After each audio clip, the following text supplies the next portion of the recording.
رمضان مبارک بالکل آخری مرحلے پر ہے اور اس تعلق سے کافی پیچیدگیاں اور لوگ کافی سوال کر رہے ہیں کہ عید کی نماز کس طریقے سے ادا کریں۔ تو بنیادی طور پر ایک بات جان لیں کہ جس طریقے سے اب تک آپ لوگوں نے جمعہ کی نماز اپنے گھروں میں ادا کی ہے، جن شرائطوں کی بنیاد پر، انہی شرائطوں کی بنیاد پر عید کی نماز بھی آپ اپنے گھر میں ادا کریں۔ اب اس کا طریقہ کیا ہے؟ طریقہ بہت آسان ہے، کوئی زیادہ ہر سال پڑھتے چلے آئے ہیں۔ طریقہ یہی ہے کہ آپ کم سے کم 4 آدمی ہوں، اور پڑھنے کا طریقہ یہی ہے کہ 2 رکعت نماز پڑھنی ہے۔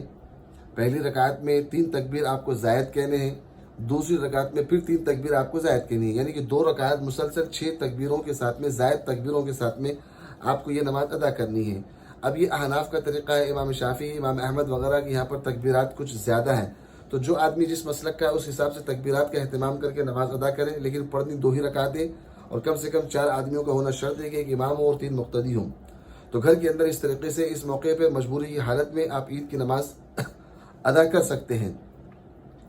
دوسرا یہ کہ عید کی نماز میں آپ یہ یاد رکھیں کہ عید کی نماز کے لیے نہ تو اذان کی ضرورت ہے، عید کی نماز کے لیے نہ اقامت کی ضرورت ہے۔ دوسرا آپ کو یہ یاد رکھنا ہے کہ عید کی نماز کے بعد خطبہ پڑھنا ہے۔ جمعہ کے دن آپ جمعہ کی نماز میں خطبہ جمعہ سے پہلے پڑھتے ہیں، لیکن عید کی نماز میں آپ کو عید کا خطبہ عید کے بعد پڑھنا ہے۔ دوسری بات آپ کو یہ یاد رکھنا ہے کہ جمعہ کے لیے خطبہ شرط ہے، بغیر خطبے کے جمعہ نہیں ہوگا، جبکہ عید کے لیے جمعہ شرط نہیں، عید کے لیے خطبہ شرط نہیں ہے۔ اگر آپ خطبہ پڑھیں گے تو خطبہ سنت ہے اور آپ کا سننا واجب ہے، لیکن جمعہ کی طرح یہ شرط نہیں ہے کہ خطبہ نہیں تو جمعہ نہیں۔ عید کی نماز کے لیے یہ شرط نہیں ہے، لیکن پڑھنا چاہیے، اس کا اہتمام کرنا چاہیے۔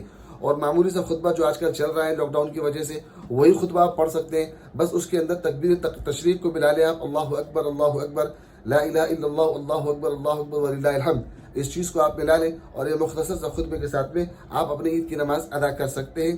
اور شرائطیں بتا دی آپ کو کہ شرائطیں آپ کو بالکل ویسی کرنی ہے کہ جس طریقے سے آپ نے جمعہ کی نماز کا مسئلہ ہے۔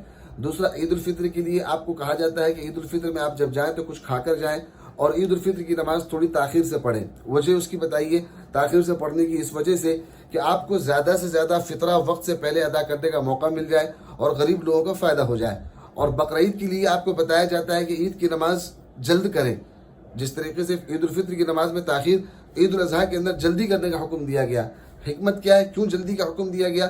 جلدی کا حکم صرف اس وجہ سے دیا گیا ہے کہ قربانی کا مسئلہ ہے، لوگوں کو قربانی کرنی ہے، اور مستحبات میں سے ہے کہ صاحب قربانی جو قربانی کر رہا ہے اس کے لیے ضرور مستحبات میں سے، یعنی محبوب عمل میں سے، مستحسن عمل میں سے ہے کہ وہ قربانی کے بعد میں کچھ کھائے پیے۔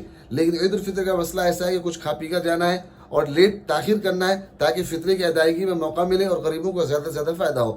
اور عید الاضحیٰ کے اندر مسئلہ یہ ہے کہ عید الاضحیٰ کے اندر آپ جلدی کریں تاکہ آپ جلدی سے اپنے جانور کو قربان کریں اور کچھ کھا پی لیں۔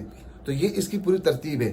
اب آخر میں ایک بات پھر سمجھ لیں کہ گھروں کے اندر لاک ڈاؤن کی وجہ سے نماز پڑھنا ہے، نماز کا طریقہ وہی جو ہر سال آپ اپنے مسجدوں کے اندر، عیدگاہوں کے اندر کرتے چلے آئے۔